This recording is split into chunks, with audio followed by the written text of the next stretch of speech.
Hi everyone, and welcome to what is the first in a daily series of events about British politics from the UK in a changing Europe. My name is Anand Menon, and today for a panel on what we've learned from the 2021 elections, I'm delighted to be joined by John Curtice from the University of Strathclyde, Rob Ford, Professor of Political Science, University of Manchester, our own Paula Surridge, Deputy Director of the UK in a Changing Europe from Bristol University, and finally James Forsyth, the Political Editor of The Spectator.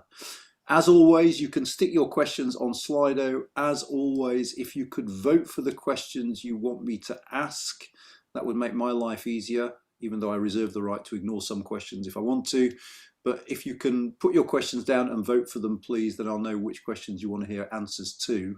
And I want to start off very, very broadly, if I may, with the four of you, which is basically just to ask you what you think from these elections are the key takeaways. And if we can start with the local elections, Rob, and I can go to you first, what would you say were the key takeaways of these elections? Well, I mean, a massive wave of local elections, so lots we can get into. But the big question I had in my mind going into this wave of local elections was whether or not the once-in-a-century pandemic that we've all been living through had, as it were, wiped the slate clean politically in terms of the previous event that was defining our politics, which was Brexit. And the very emphatic answer, I think, from this wave of local elections is that it has not had that effect.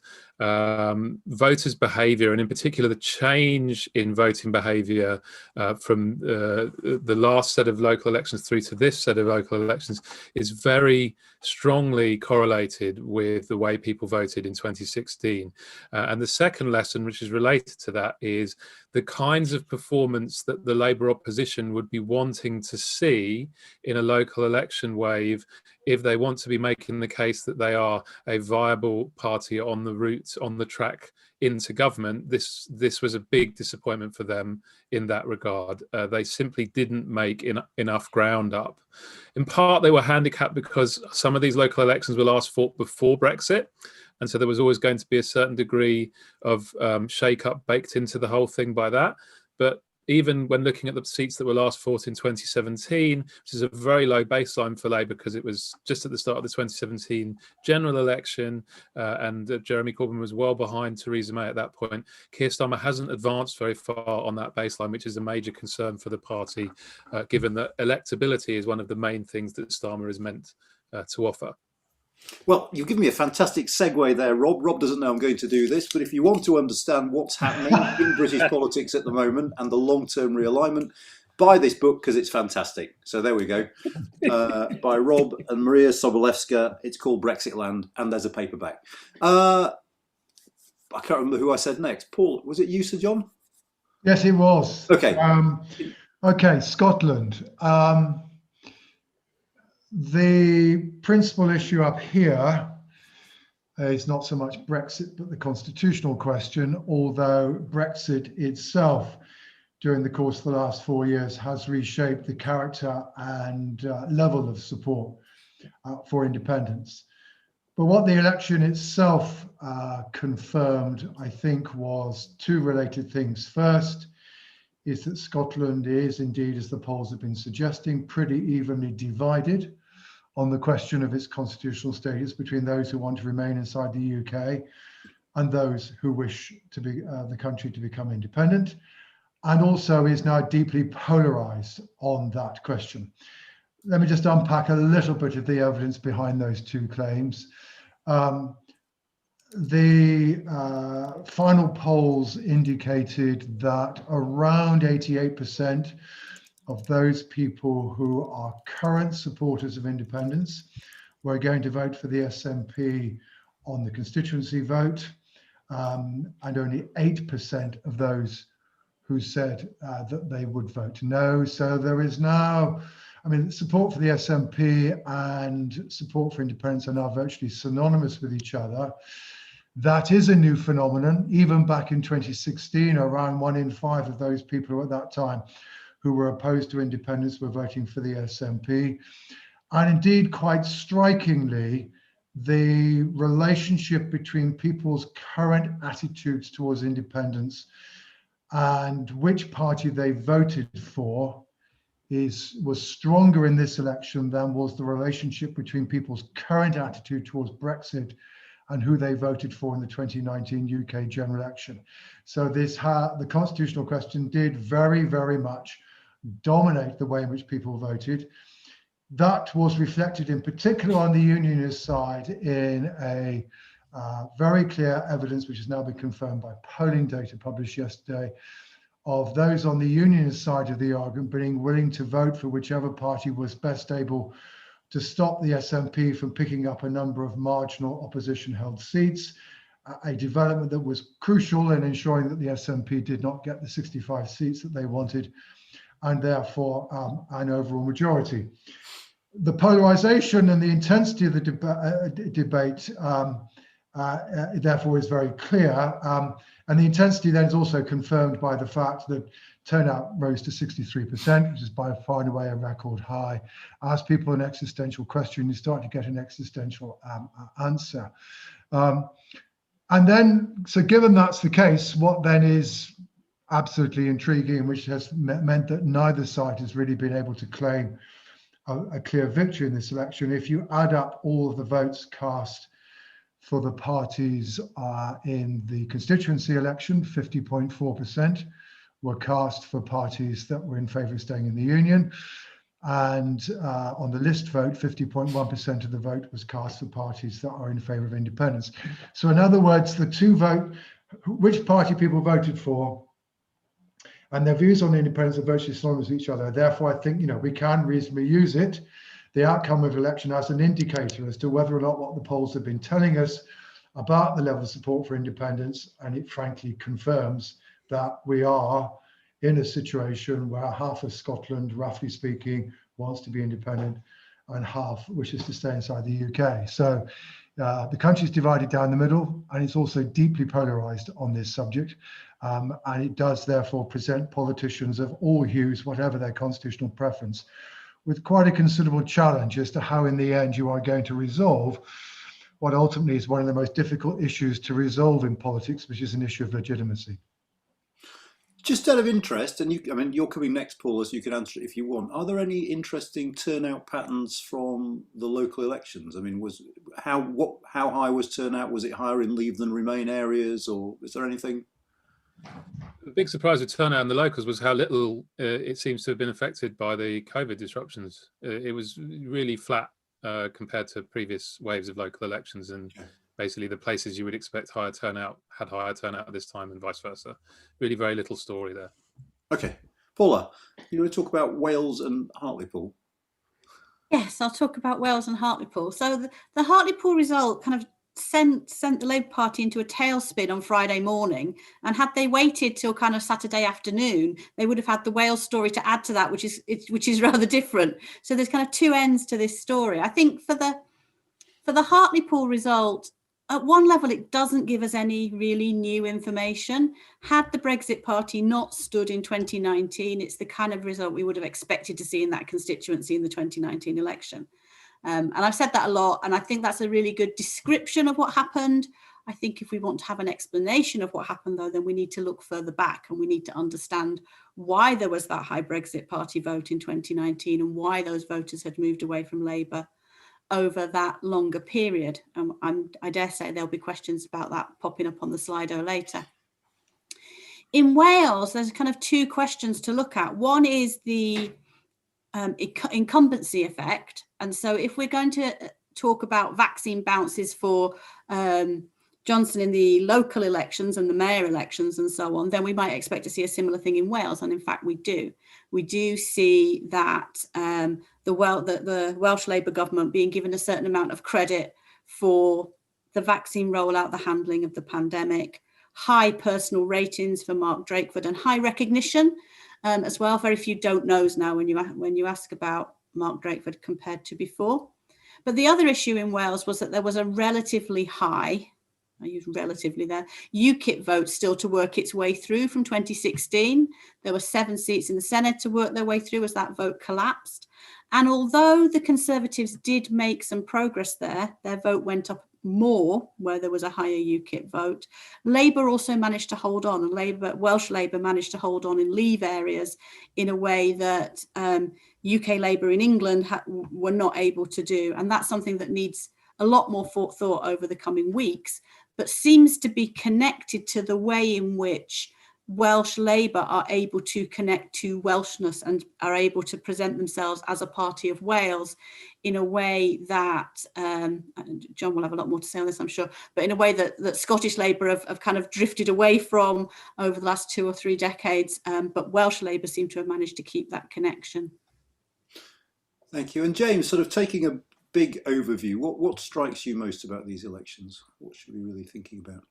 So I think one of the big questions was 2019 a kind of freak result driven by the public being fed up with the Brexit stalemate in Parliament and the kind of Jeremy Corbyn factor? I think what these results show is that that's clearly not right. The kind of realignment that Rob was talking about is still obviously continuing.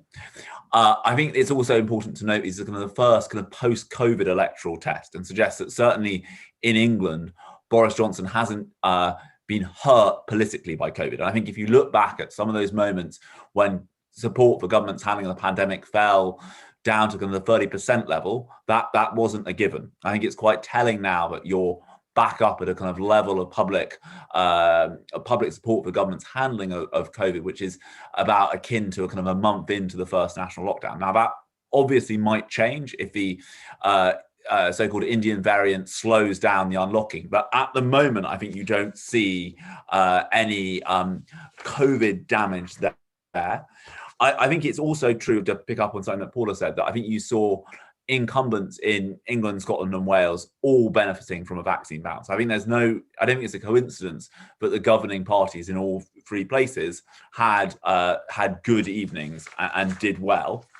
I think if you talk to Tories about the result, I think the one thing that you pick up on is a concern about some of those results in the south, losing control of Cambridgeshire, the leader of the Oxfordshire County Council losing a seat, the majority in Surrey being slashed. Now, I think you can say on the one hand, that's just usual local election churn, but I think it has put rocket boosters under the argument in the Tory party about planning reform, because lots of people representing those places argue that, worries about future developments there were behind that. So I think that's going to make the Tory debate over planning reform in the autumn more fraught. And then I think there are 2 kind of other interesting questions here, which is one, how durable is this Tory coalition? I think we haven't yet. I think one of the big interesting things is we're going to see the fastest economic growth in living memory this year as you get this bounce back from the massive contraction we saw last year. How much does that help to glue together this new Tory coalition? And then I think the other question to touch on something that John spoke to, which is how much does Scotland end up dominating the rest of this parliament? Let me, if I may, just flip that on its head. Imagine a world where we enter the autumn and unemployment spikes with the end of furlough. One of the interesting things that I'm not going to keep going on about this book, but that Rob and Maria talk about in their book is the fact that when we get this identity divide opening up for the first time, it kind of gets muscled out by the economic crisis of the 1970s. So there we go. Excellent. So left-right keeps going as it was. Oh my God, everyone's got one on their desk. This is, I suppose, a question about how persistent the new Brexit divide proves to be. In the event that we end up in the autumn talking about unemployment and economic policy, do we think that this sort of phase ends up being a bit more transient than perhaps we think now, that actually politics as it was before reasserts itself, or is that an impossible question to really think about? That's the bet the Labour Party have been taking so far. Labour is desperate for politics to get back to the politics of left versus right. And their strategy has been to keep Sturm on Brexit and hope that left-right politics kicks back in. Of course, the difficulty is, the answer to your question, Anand, isn't just simply driven by events. It may be partly be driven by events.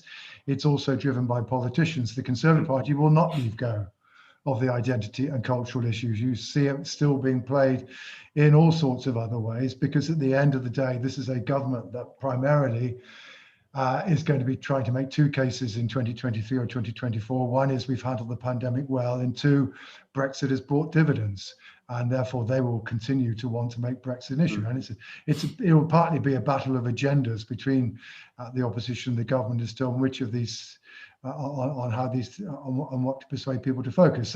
But sure. The other problem the Labour Party faces in trying to go back to left-right agenda. I mean, it's just worth bearing in mind this is not a traditional Conservative government. I mean, I would argue that the accession of Boris Johnson to Prime Minister marked the end of the neoliberal experiment inside the UK.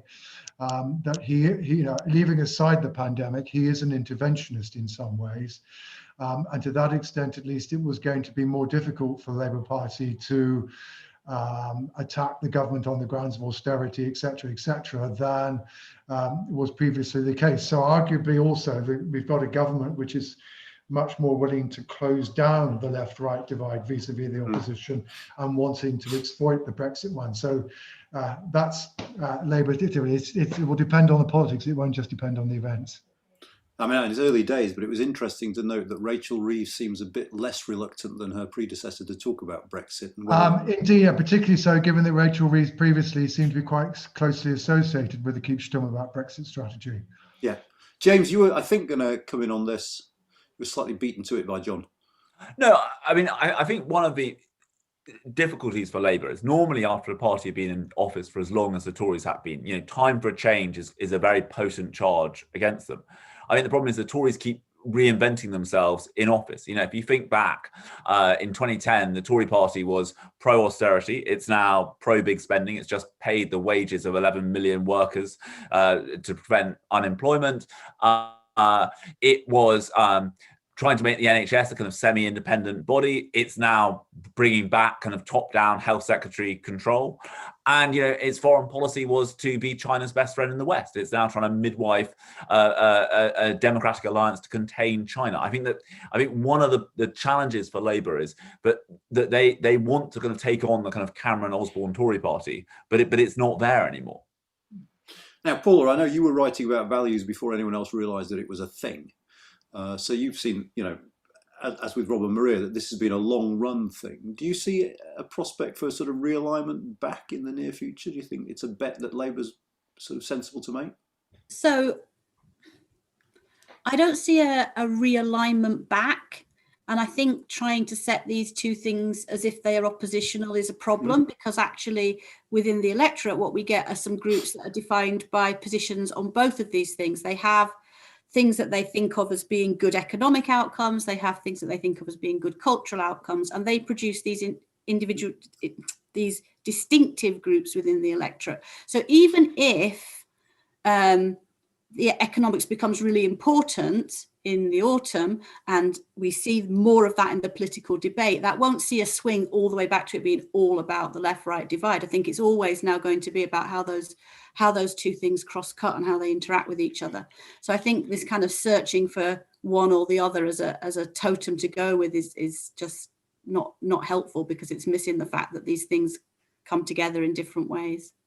But can I also intervene in here, Anand, because I think there is potentially a great danger of confusing arguments that explain structure with arguments that explain the flux. I mean, some of the work that's now reflected on this stuff in values was, originally done back in How Britain Votes back in the 1980s. And one of the crucial messages that we had in that book was that, yes, you can see there's a very clear structure to the pattern of party support with respect to voters' values, but actually the changes in levels of party support often occur across the board.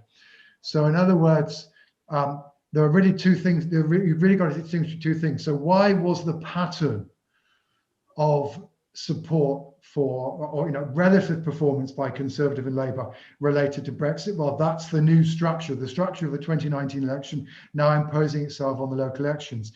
That, however, does not necessarily explain why Labour, on our estimate, was 7 points behind nationally, right? And that is potentially to do with COVID, and that changes in party support can go up and down across the board. Indeed, that's been Labour's experience. So even when Labour were at 40% in the polls back in October, the gap in its support between Remain and Leave voters was exactly the same as it had been back in the general election, right? So support goes up or down. So we need to be aware that yes, we can say we now have a different structure to our politics, but at the end of the day, it might be possible for the Labour Party to win the next election simply because at the end of the day, lots of people, irrespective of whether they voted Remain or Leave or whether they are left or on the right, decide that Boris Johnson is a buffoon and the government's completely fouled up. And therefore, as a result, so long as Labour manage to exploit that, will do well. And they may just rise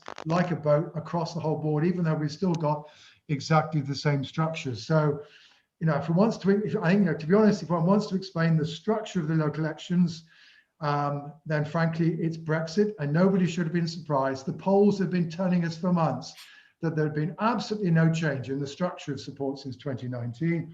If you want to understand the level, however, then certainly in England, almost undoubtedly, you're looking at the pandemic and people's reaction to the pandemic. Although I should say, James, I don't think that works in Scotland for reasons I'm quite happy to explain. But the pandemic, the effects of the pandemic in Scotland were evident in the autumn of last year, but they seem to have worked themselves out by this stage. You're going to have to take it on trust that there is a copy of Heath, Jowl and Curtice somewhere in this room, but not to hand, I'm afraid, so I can't wave it around, I'm afraid, John. Sorry about that. But Rob, seeing as everyone else has had a go on this,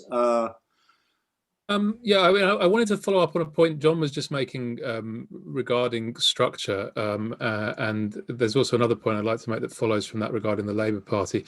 So I agree with John completely that it's very important to separate out structuring elements from, flux elements, and there is clearly a vaccine honeymoon going on here. The problem is, for the Labour Party under Keir Starmer, is even if he rides out this honeymoon and gets through what's likely to be quite an awkward conference in the autumn and the honeymoon fades, the new structure of the vote is highly disadvantageous to the Labour Party because of the way that Remain and Leave voters distribute themselves across constituencies. So if Labour continue to do really well with Remain voters relative to Leave voters, then that means they stack up lots of votes in places that they already won in 2019. What they need to do is to make some change to that structure in order to be competitive in more of the places that they didn't win in 2019, or they need a very big increase in the change elements of the vote.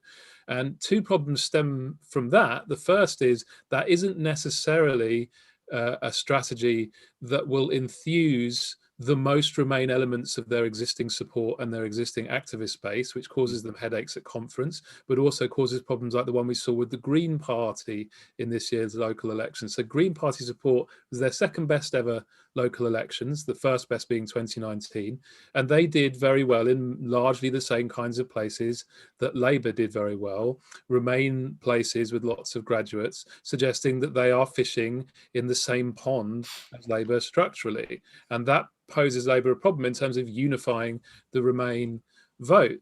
But it also poses them a problem in terms of their activists who have a voice in the strategy and policy of the Labour Party that's probably louder than it used to be, because those voters come overwhelmingly from the Remain side of this argument. And if they're not provided with compelling evidence that a strategy that's focused more on renewing appeal and Leave areas is actually going to deliver results electorally, they'll say, well, this isn't the kind of Labour Party that we want anyway. And if it's not working electorally, can't we have the kind of Labour Party that we do want? We'd rather lose with policies we like than lose with policies we don't.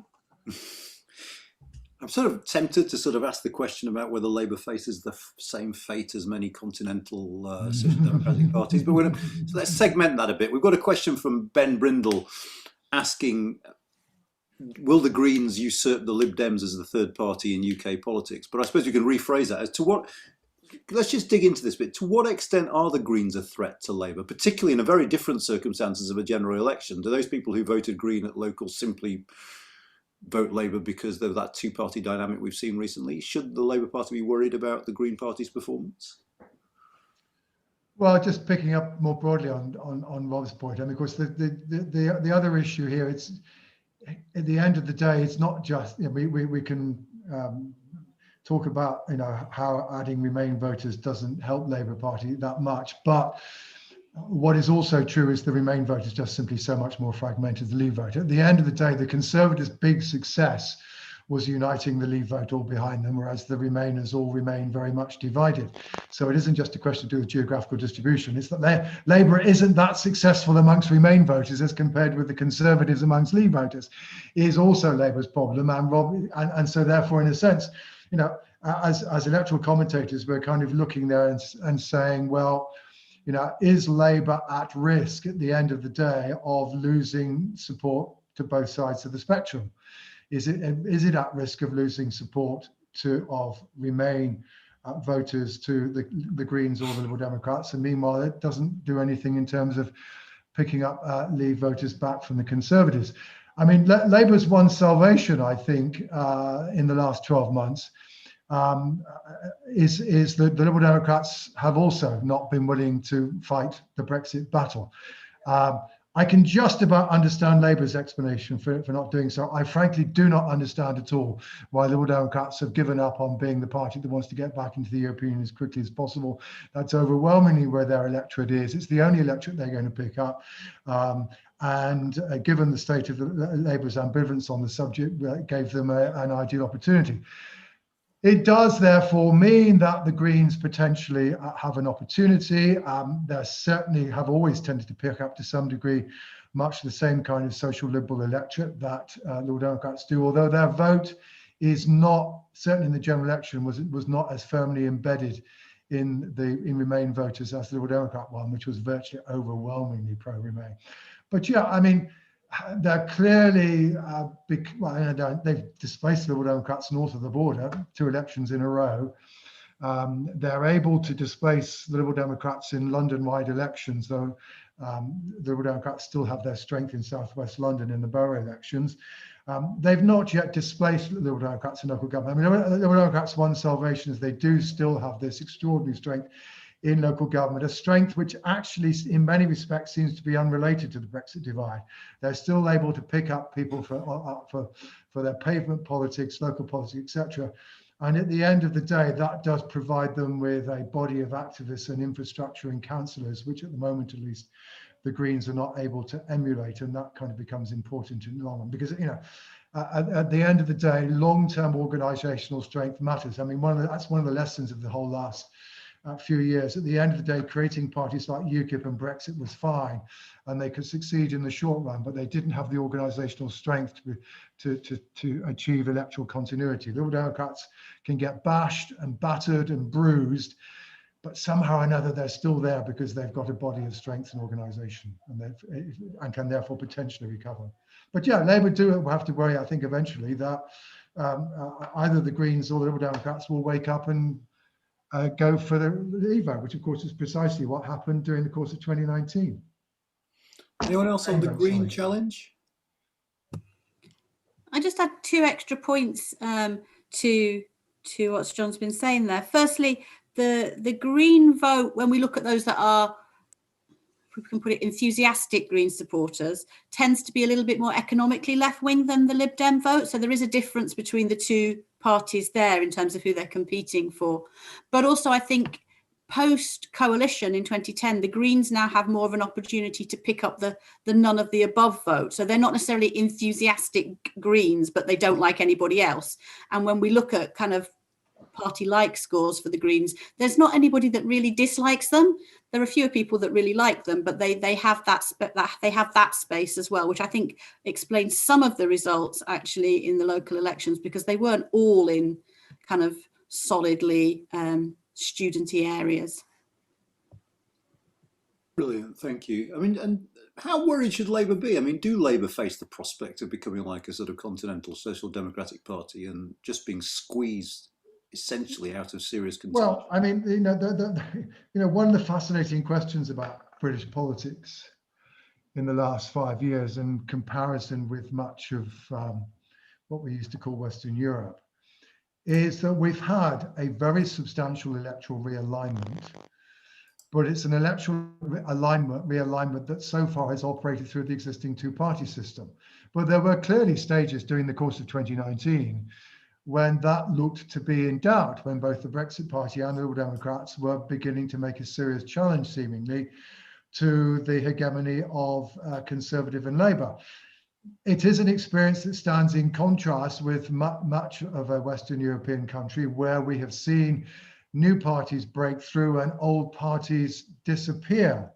And I guess there's an interesting question to be asked here about, well, why in the end did the divide and the realignment operate through existing party system? But certainly I think the experience elsewhere indicates that, if this what we call labeling loosely the Brexit divide persists, there certainly is no guarantee that we will keep our existing party system. And of course, what certainly is true, Scotland certainly illustrates there is no guarantee that the British party system is bound to survive. I mean, we actually, in truth, we no longer have a British party system. We have an English and almost Welsh party system, and we have a Scottish party system, and we have a Northern Irish party system. So Scotland has certainly indicated how a cross-cutting issue, an issue that cuts across the left-right divide, can in the end seriously undermine what seems to be a seemingly well-established party system.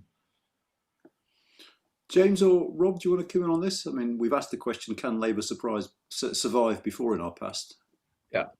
I think one of the things that Keir Starmer got unlucky with is he put all his eggs in the competence basket. And back in September, even as recently as the start of January, the idea that oppositions don't win elections, governments lose them, appeared to have some support. You were seeing polls that showed Labour ahead, and it appeared that kind of government mistakes in handling the pandemic were giving Labour a route back in despite everything. And I mean, the problem for him is these elections coincided with the vaccine rollout, giving the government a kind of a competence case as well as a values case to make. I think that in terms of how worried Labour should be about the Greens, is I think Labour have to just assume that if Labour worry about the Greens, I find it very hard to see what their route back is in some of the seats they lost to the Tories last time round. And as Rob and John and Paula have all said, this vote is too concentrated and too narrow to deliver 326 seats in the UK House of Commons, especially when you consider the situation in Scotland. Do you want to add anything, Rob? You don't have to, but you're very welcome. Yeah, I think 2 points. The first is I think the 2019 is an interesting case study in two conflicting dynamics. One is illustrating how much weaker the attachments to the traditional two governing parties are when the incentive structure that voters perceive changes. The shares that both Labour and the Conservatives got in the 2019 European Parliament elections were all-time lows, and the polling in that period was crazy. But secondly, the enduring strength of the first past the post electoral system as a device to force people into two big buckets. And one of the big open questions is which of those two dynamics will prevail going forward. It's very, very hard to know. But I think there's actually a middle way, a third way, perhaps, if you will, Anand, between Labour recovering, Labour dying off in the manner of something like PASOK. I know that the Labour left are very fond of this term PASOKification these days. The middle way is that Labour is too weak to win but too strong to die, and that it ends up in a kind of equilibrium state of getting 200 to 250 seats because it's always able to crunch the votes together under first past the post in sufficient seats to be the dominant representative of the centre-left, but is unable to broaden its appeal sufficiently to build a majority coalition again. And particularly because of what's happened in Scotland, that looks a more, that also looks like a plausible path forward for, say, the next 10 years. James, but there's then one other point that's crucial to make at this point is that Labour do not need to win a majority in a general election in order to get back into power. Because the other thing that we tend not to talk about is the fact that the Conservatives are uncoalitionable with. And if once we reach a point where the Conservatives are, significantly below 326, they will be out on their ear, because there is no way that either Liberal Democrats or the SNP are going to allow the Conservatives to run a minority administration if they can throw them out, even if they are the larger party. So to that extent, at least, the contest is asymmetric. Yes, Labour winning an overall majority, very, very difficult given the situation in Scotland. Labour getting back into power an awful lot easier, albeit along the way probably having to agree to a referendum in Scotland, and perhaps indeed having to be pursuing a much more pro-EU friendly policy than the one the party might otherwise be minded to do, because it will be dependent on the minority parties. James, I hope you're going to use that line, too weak to win, too strong to die, as a No, it's a very good line. Incidentally, just while I'm plugging academics, this book is explained to me electoral volatility better than any other. So if you're interested in disengagement and why it might be that the sort of current sort of strength of the two parties might not be something we should expect to persist, have a read of that. I mean, the other thing to say about the Labour Party at the moment, following on James' comments, it's just got to stop being so timid. It's not just that it keeps stum on Brexit. It just has seemingly had virtually nothing to say about anything. And if one were to parody the structure of many a Labour contribution to the Day programme in the last 12 months, it has been, Labour shadow spokesperson comes on and says, oh, the government's failing to do this, it's messing up on that. Question from Today presenter, so what will the Labour Party do? The government keeps on messing up and still failing to do what it should on this. It's not coming up with virtually anything in the way of alternative proposals. And at the end of the day, the art of effective opposition is not just simply to point out the weaknesses in what the government is doing, but it's then to link that with a message about how you would do things better. And frankly, I don't think the Labour Party, with one or two rare occasions about particularly willing to call for a national lockdown in England in October before the government eventually did so, the Labour Party has just not been willing to say anything about what its position would be. And that, to that extent, at least, therefore, it's been inviting people to vote for a vacuum. And inevitably, that's not very attractive. Okay, we've got a question here from Alex Forsyth, which I'm going to put to all of you, which is how much significance should we give to the fact that the Tories lost some ground in some of their traditional heartlands? We talk about places like Oxfordshire or Surrey. There's an interesting piece about Surrey on Conservative Home this morning, actually. But, the flip side of the coin is the realignment affecting the Tories too in some of their heartlands? Yeah, well, see, what particularly you're picking up there are places where the last election was in 2017, okay? And overall, the position in 2021 for the Tories was not quite as strong as it was in 2017. You then put on top the fact that in Remain voting areas, the Tories are doing less well than Leave voting areas. Actually, there was a swing since 2017 to Labour in Remain voting areas, all right?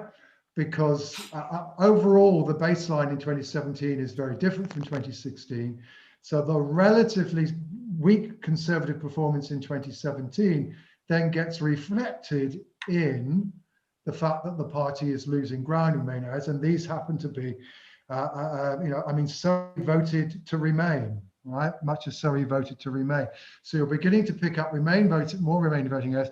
The 2017 elections were much more concentrated in the south of England than the ones that were last fought in 2016. So therefore, where Labour was going to pick up, they're more likely to pick up in places that last contested in 2017, and particularly so in places that are voting Remain. But it's not telling you anything new. It's not telling you anything about green shoots of Labour recovery.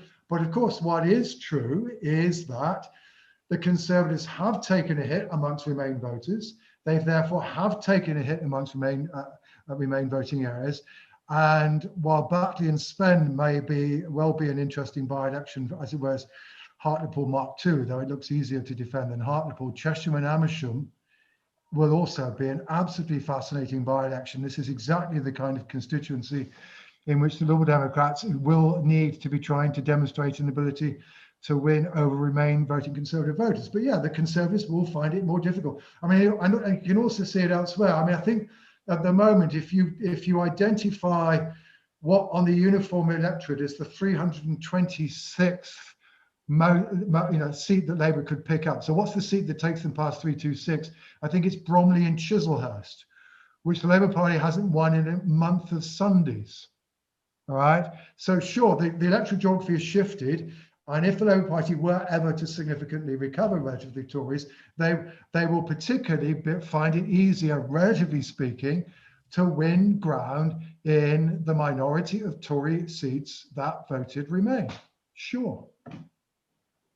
Anyone else want to come in on this? Yeah, if I can just add to John's comments there.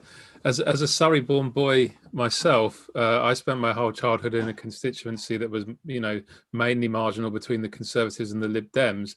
I do think the other element in this story that's worth emphasising is that Conservatives going backwards in kind of southern home counties areas is a story that I think will enthuse the Liberal Democrats in particular, because one legacy of the 2019 election is that the geography of the Liberal Democrat vote has changed in a way that basically puts them in a much stronger position to benefit from the Conservatives falling back in strongly Remain areas of the south of England than has hitherto been the case. Surrey being a classic example of that, and there were like 15-point swings to the Liberal Democrats in parts of Surrey.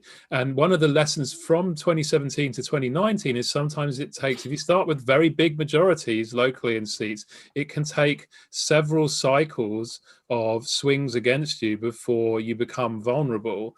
And perhaps what we see in some of these parts of South England is an early warning sign for the Conservatives that longer run, even if these seats are not necessarily straightforwardly in play today, many of them could move into the danger zone either against the Liberal Democrats or against Labour in the future. I mean, some of them are there already. Esher and Walton, for example, highly marginal now for Dominic Raab. And, I can't imagine he was happy to see those results coming in from Surrey.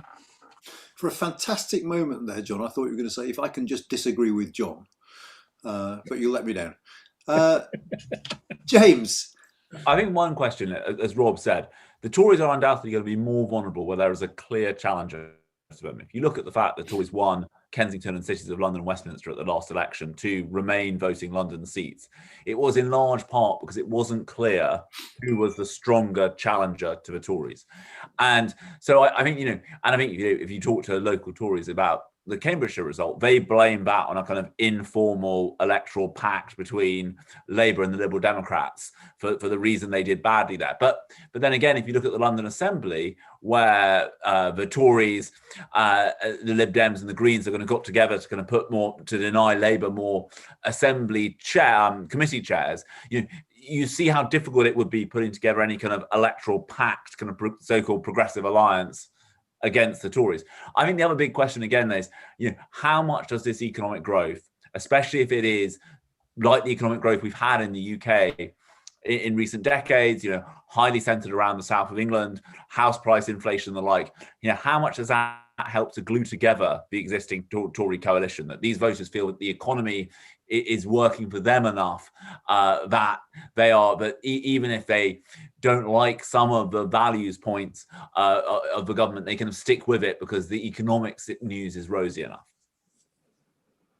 And Paula, seeing as everyone else has had a go, would you like to have a go? I'll just say one thing in response to James's final point there, that it's possible that works in the other direction, though, that if they think the economy is rosy, it gives them a license to vote for the Lib Dems or even for Labour because they think the economy is actually strong enough to do that. So I think that could work in either direction. Interesting. We've got a wonderfully and typically niche question from Jill Rutter here, which I'm going to pose to you. I hope someone's got the answer. Do we have data on turnout among 16 and 17-year-olds in Scotland and Wales? No. Was that it?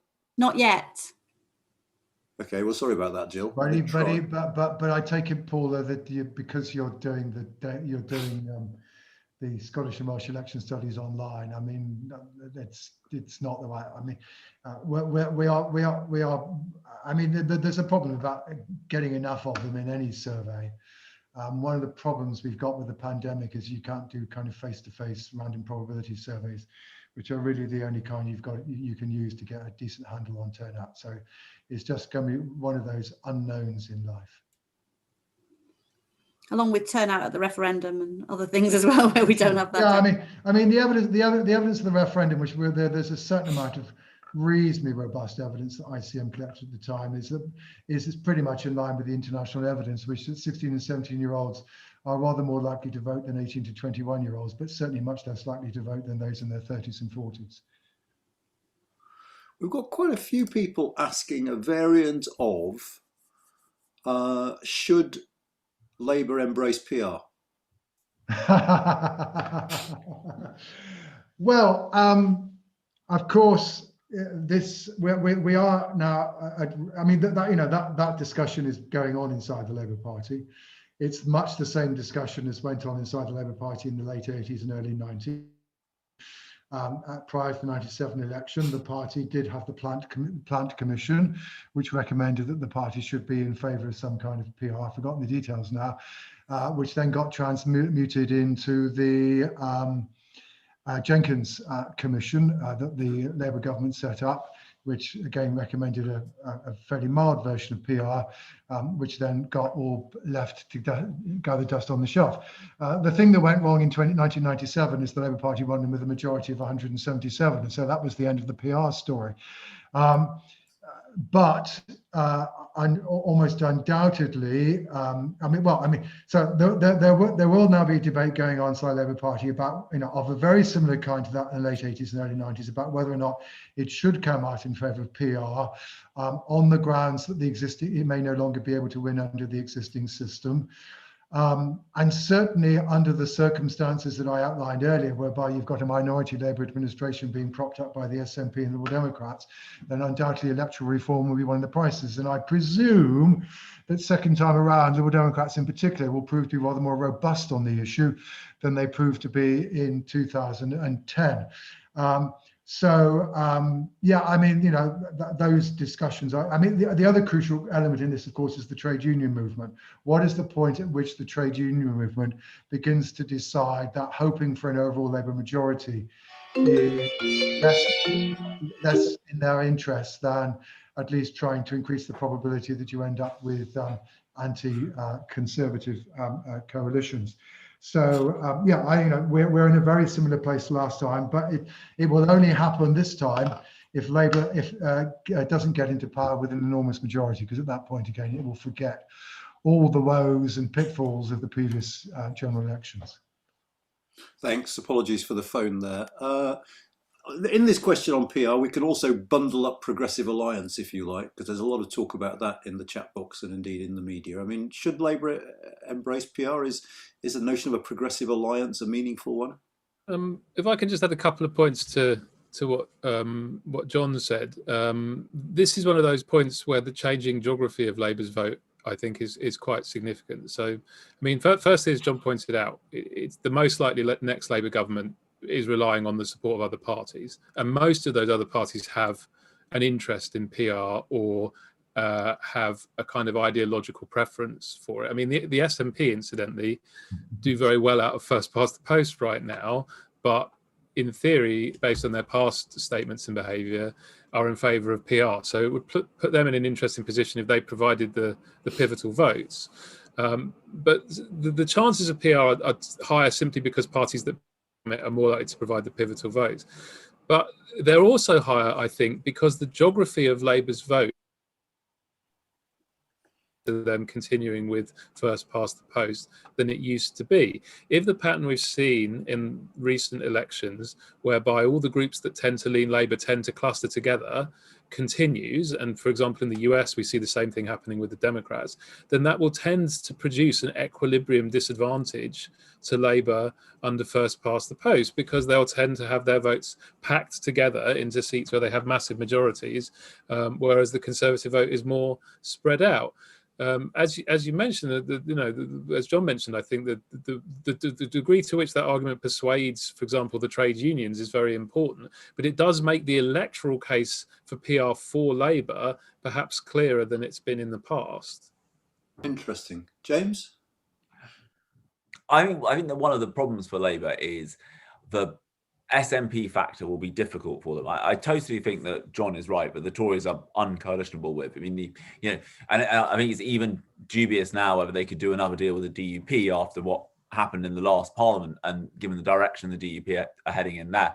But I think one of the challenges for Labour is that all of these possible coalition minority government arrangements all allow the kind of bruise to be punched. And I think that, Labour I think are vulnerable in the next election campaign to a kind of similar hit that they took in 2015, which is you're prepared to rely on the votes of a party that wants to break up the UK, all of that kind of stuff. Now, I completely take the point that Labour can argue, well, hang on a second, we're not going to offer the SNP anything, but are the SNP really going to bring down a Labour government and allow a Conservative government in? But I still think that come the next, and I think this is a worry of some people in Labour, is come the next election campaign, but the Tories will be very, very happy if the polls tighten, if it looks uncertain, to go back on that attack of Labour and the SNP, which the Tories are convinced worked so well for them in 2015. Indeed, if you talk to some Tories, they're convinced that if the polling, if the media narrative in 2017 had been more aware that it was going to be a hung parliament, but they think that a kind of reprise of that strategy could have got them over the line. Yeah, trouble is, James, I don't know of any research evidence that supports the Tory claims about what happened in 2015. So, and actually, many Labour voters south of the border is in favour of allowing Scotland to hold a referendum.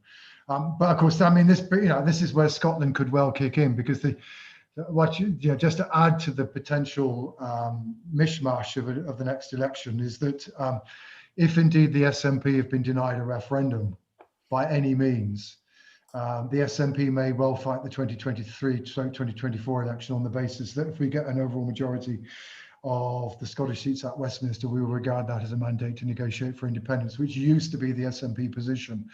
So then you will be faced with a situation where either you have to accede something to the SNP, or you have to form a grand coalition, because otherwise the SNP will just be able to gum up the works.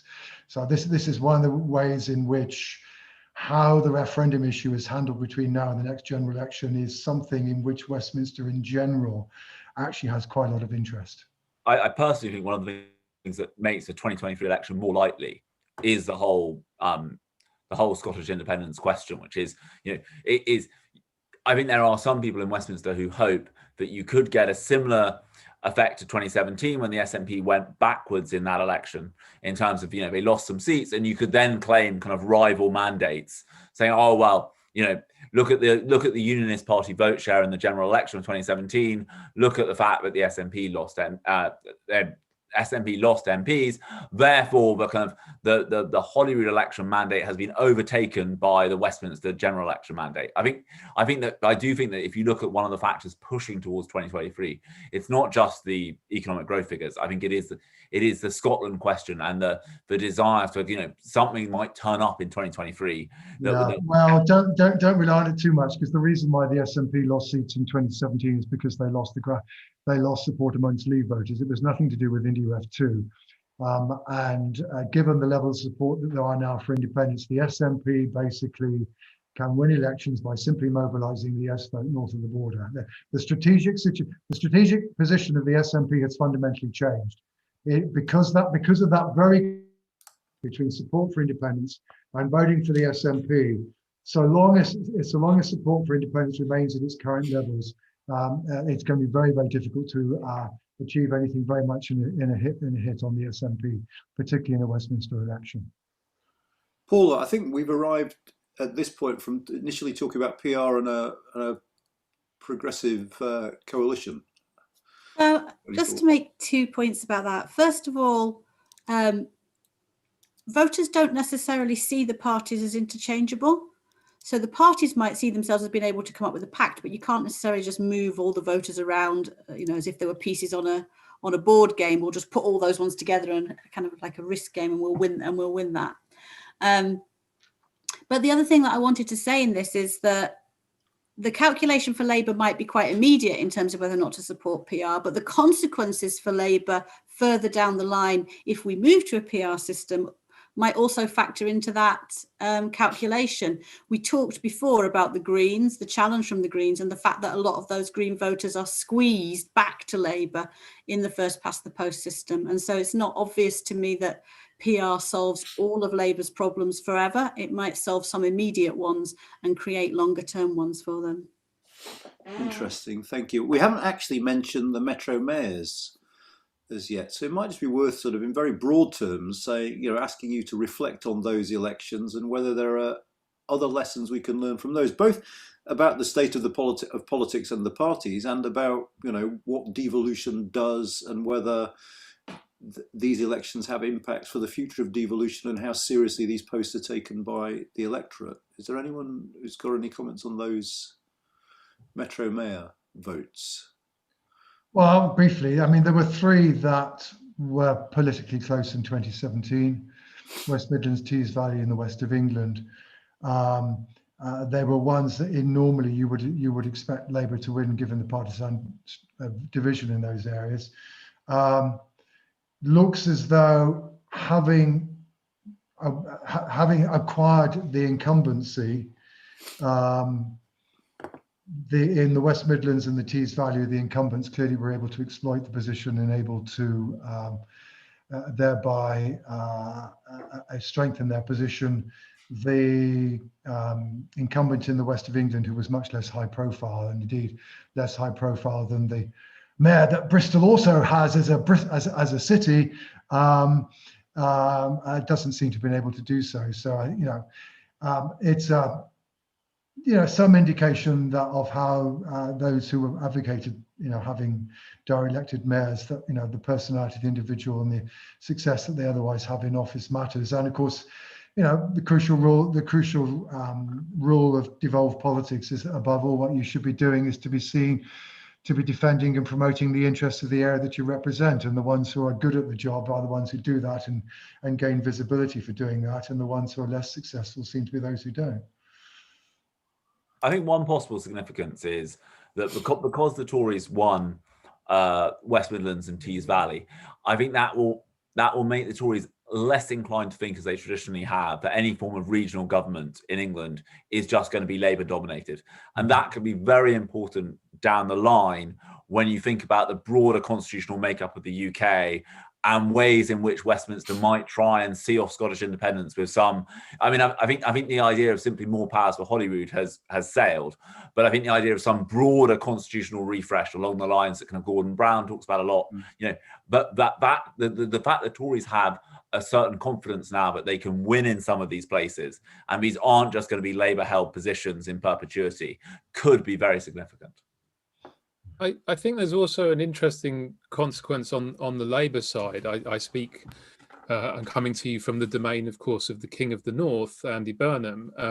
And one of the interesting consequences, John mentioned it as well, of these elections is that there's a new element to opposition politics, which of course Boris Johnson himself benefited from in the past, which is it's possible to build a big political profile and achieve significant political goals while in opposition by holding one of these big executive roles, and then you start to become part of the conversation in terms of who should be the future leading figures in this party. I mean, the way that Andy Burnham has behaved since the results suggests that he'd certainly like to continue to be in that conversation, and by being the directly elected mayor of a very large city region, he's in a position to inject himself into that conversation in a way that we didn't have many figures in opposition politics who could do that in English politics, at least pre-devolution. So I think it does show an interesting change in the dynamic on the Labour side too. King of the North with half an eye on London, it would seem. But Paula. Sorry, I don't really have anything much to add to what's already been said, except we also, you know, we saw this effect of what seems to be name recognition.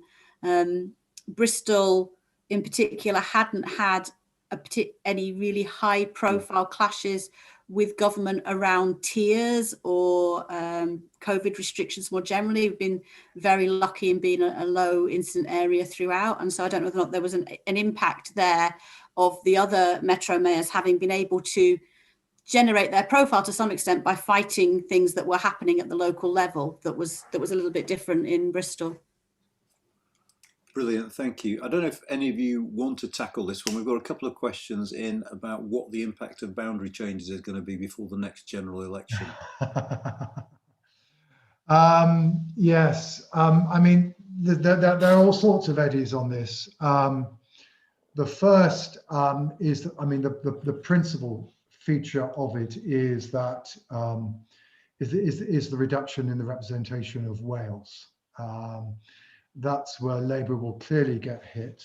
That's point one. Point two to make, as James has been talking about election in 2023. The government in the legislation did speed up the boundary review a bit so that it would report in by the end of June 2023, something in which the opposition members on the standing committee never seem to have spotted or take any interest in at all. It should have normally have been October. But even so, that does mean that if the government wants to fight an election in 2023 on new boundaries, it can't do so. It may not be able to do so until October rather than in May, because the boundaries may not be through by then. The third point to make, however, is that the impact of the boundary review will now be somewhat less than it might have been if it had been introduced 5 years ago, for two reasons.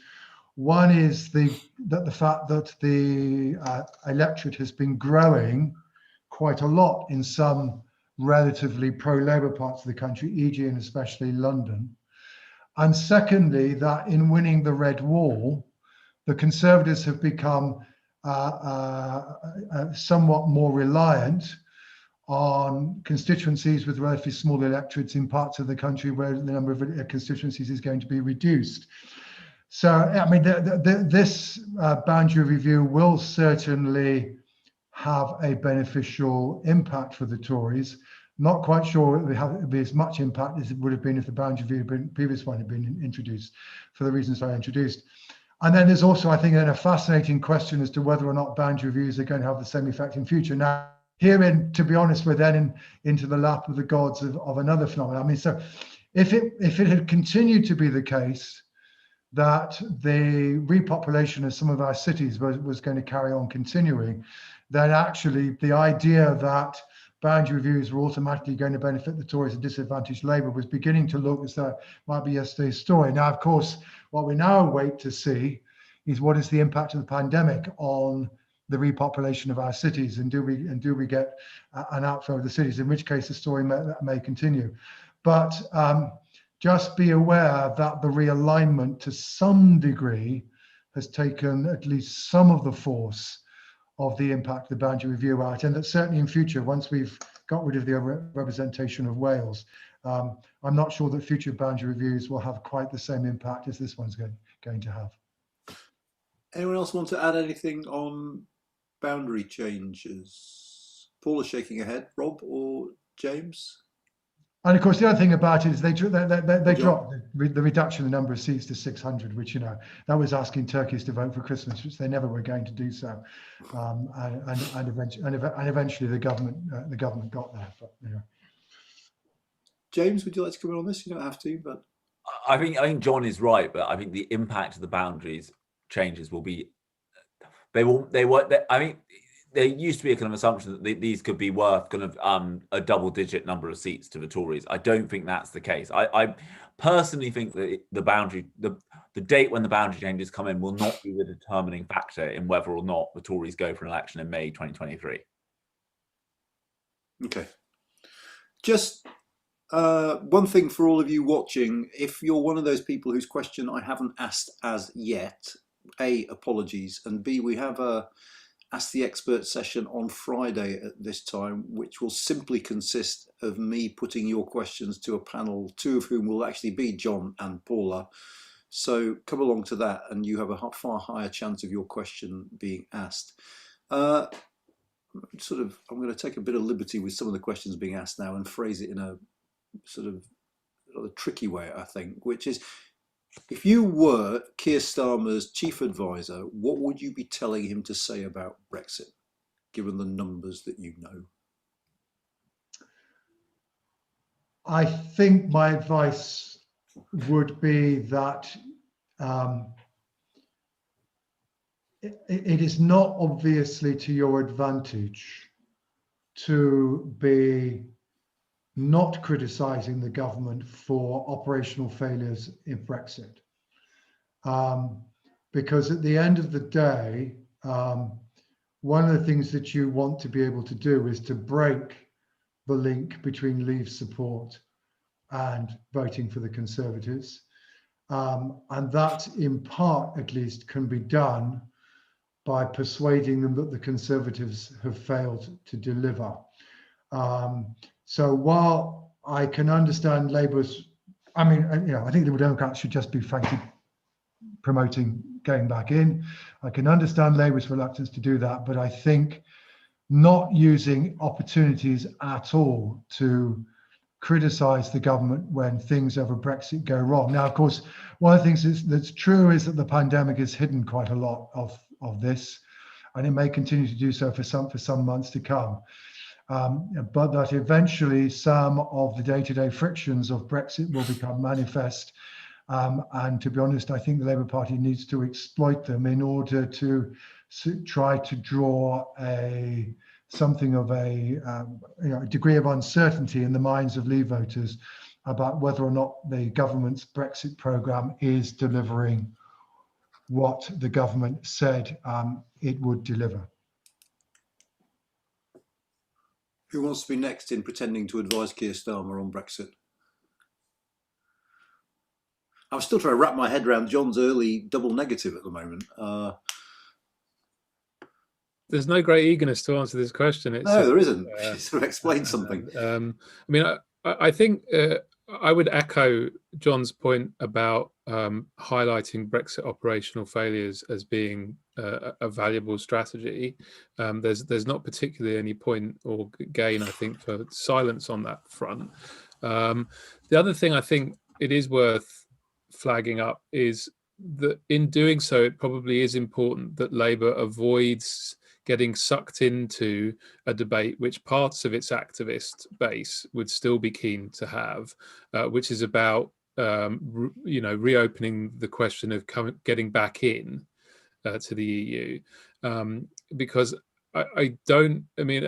perhaps 15 years from now that might be a debate that's worth having, but it strikes me that given the needs of the Labour Party are very much more about finding a way to appeal to sort of weakly partisan Leave voters rather than appealing to strongly partisan Remain voters, that would be an extremely bad idea to get into that discussion, and would very much hand the Conservatives a device to continue unifying Leave voters and talking about Brexit by raising the threat of they're going to open that whole cans of worms straight back up again.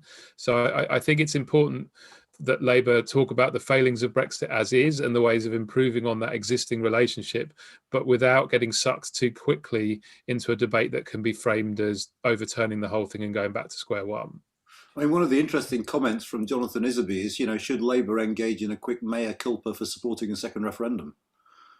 No, absolutely not. Look, at the end of the day, the Labour Party is heavily dependent on the support of Remain voters.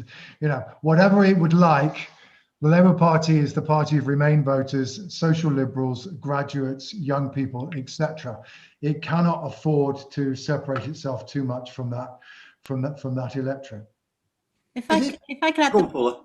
I don't know how I would advise Keir Starmer to do this, but I think the problem is that they need to find a line which attacks the government's handling of Leave. So it says the handling of Leave is wrong without coming across as saying to Leave voters, you were wrong. And that's the line that needs to be trodden, is to be criticising the handling of Leave without coming across as saying we shouldn't have done this at all. And it's a very difficult. But you can do that and at the same time hope that along the way you actually undermine the confidence of Leave voters in leaving, and thereby begin to shift the numbers of the balance of support for Remain and Leave in your direction. So you might want to think of it as a way of trying to prise open the Brexit debate in a way that, if it works, actually begins to work more broadly in your direction. It's trying to find the point of weakness in your opponent's stance, because the other thing at the end of the day, and it comes back to Labour's timidity. I mean, if Boris Johnson should have taught anybody in the last 2 years, is the merits of being brave and radical, because that's the reason why he's got where he was. He was willing to pull the bull by the horns and to run with it and to take the potential collateral damage. And against that, the opposition has to stop feeling too timid. But as I've already suggested, that is true across the board. It has to be true of the domestic agenda as what it's willing to do about Brexit. James. I think there are two challenges for Labour on Brexit. One is the point that John made, which is, we didn't see those scenes of, but because of the pandemic, because of stockpiling, you didn't see chaos. So I think lots of people were expecting.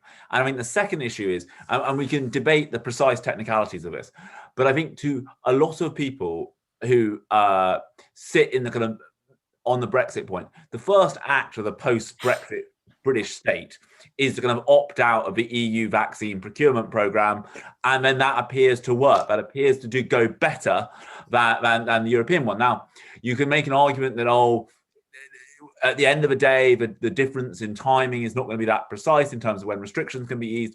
But I think the point is that for a lot of voters, that was a sense of, oh, okay, I can see either for Leave voters, it was confirmation of what they had done, or it made it very difficult for Labour to reopen that, because it was like, so you wish we'd gone into the EU vaccine procurement programme, we'd be behind, we'd have fewer people vaccinated. I think that is very difficult. I think that mere fact that the first big act of the post-Brexit British state has succeeded has, I think, cemented in Leave's advantage in the public argument. And that's the really interesting. That's absolutely right. But the other area, by the way, for potential leverage for Labour is that when we come to the various aspects of regulatory de-alignment that the government has in mind, you discover A, that quite a lot of these things are not necessarily terribly popular, and B, they're not actually divided on Remain, Leave lines. So there are lots of Leave voters who, when you start asking them about specific possible areas of regulatory de-alignment, go, no, this is not a terribly good idea. So, I mean, for example, I look forward to what happens to the debate about GM food, in which the government is willing to get involved. That's potentially a whole almighty hornet's nest that they're potentially going to stir up, and they will not find that Leave voters are automatically in favour of allowing the introduction of the growing of GM crops or the import of GM food. And the same applies to hormone treated beef and chlorinated chicken. But isn't one of the dangers for Labour here that, I mean, in a sense, going back to what you said about the Today programme, John, that it's all well and good saying the Tories are doing this wrong, they've handled Brexit badly. They're vulnerable then to the question, so what would you do instead then? Which opens up the whole freedom of movement. Is it No, you provide an answer to that operational question. You're right, but you can still narrow the scope of your initial attempt on this to say, well, actually, we think what the government should have negotiated in the Brexit agreement is X, all right? Okay, you can still instill the doubt. You can still come up with an alternative without saying we are necessarily wanting to fight the war about whether or not there should have been a withdrawal agreement in the first place. If I could just raise one complicating factor on that front. Oh, if you must. I agree with John on this, but the problem for Labour is not necessarily sort of finding something to say about Brexit when put on the radio. It's ensuring that everybody says the same thing about Brexit when put on the radio. One of the big problems they had all the way through 2017 to 2019 was the manifold ways in which Brexit divided the Labour Party internally, which overlapped with the manifold ways in which the Labour Party divided over the leadership of Jeremy Corbyn. And an awful lot of that division is still there, kind of latent in the Labour Party coalition. And the risk, as soon as you open the discussion to what next on Brexit, is you're going to have a lot of Labour people arguing with each other about what next on Brexit, and thereby distracting attention away from the efforts of the Labour Party to criticise the Conservatives on what next on Brexit. And for example, free movement, you mentioned it there. There's a segment of the much more liberal, idealistic wing of the Labour Party activist base that would very much like to get back into that discussion, and there's another section that's equally emphatically desires to avoid getting back into that discussion and wanting to sort of stick to the current post-Brexit rules. So there's a big risk there for Labour that it ends up arguing with itself again, which was really, really not good news for it in the previous Parliament. James, I'm going to give you the last word. I mean, do you detect any signs at all in government of a nervousness about having their feet held to the fire over Brexit by the Labour Party, or are they immensely relaxed about this? I think that when Brexit is the dominant subject of political debate, I think the government feel pretty confident. I mean, they think that, you know, I think I was very telling actually that when Boris Johnson went to Hartlepool straight after that election victory, he wanted to emphasise, as per John's point, the dividends of Brexit. He wanted to go and say, look, you know, you've already seen. Now, again, we can get into a discussion about, whether Brexit was the reason the government could do this or that. But I think it was telling his desire to emphasise that it was Brexit that had allowed the government to do the vaccination rollout programme, to stop the European Super League, all of these things. And I think that what you're going to see is them trying to tally up a whole series of things and kind of challenge Labour and say, right, what of those things don't you like? Which of those things would you not have done? I mean, that's what's difficult for Keir Starmer. I think the other problem for Keir Starmer is that he has a kind of, I think politicians, they're always most comfortable when they're arguing most passionately for what they believe in. But I think he feels that he finds it difficult to re-enter the Brexit debate because of precisely the reasons Rob's saying, you know, how if you knock that scab off in the Labour Party, there are going to be a whole series of arguments that start running. And as soon as, you know, any Labour politician with a front bench portfolio starts musing about free movement, the Tories will go to town. Yeah. I also, in that regard, note with interest the number of times seizing the opportunities of Brexit figured in the Queen's speech as well. They're not shy about linking it to all sorts of policy initiatives. I think you'll find that in every place that gets a free port, for example, the argument will be made, you've only got this thing that you know, they say will bring jobs and investment here because we've left the EU. Yeah. Now, again, we can all argue about the precise details, but as long as the argument is on those topics, I think the Tories will feel comfortable and confident. We have, I'm afraid, run out of time. We've slightly overrun, for which apologies to the panellists and the audience. But let me end firstly by thanking James, Paula, Rob and John. That was utterly fascinating. We could have gone on for ages more. And secondly, just to remind you about two things. One, to fill in the survey if you can. But secondly, at the same time tomorrow, we have an event on national identities and British politics with John Denham, Ailsa Henderson, Mike Kenny, I think Sunder Katwala, and to be chaired by Paula. So do please tune into that as well. And again on Friday for the Ask the Experts. But for the moment, thank you all for watching. Thank you so much to you for participating, for taking the time to speak. I thought that was really, really interesting. And thank you very much for your time, and enjoy the rest of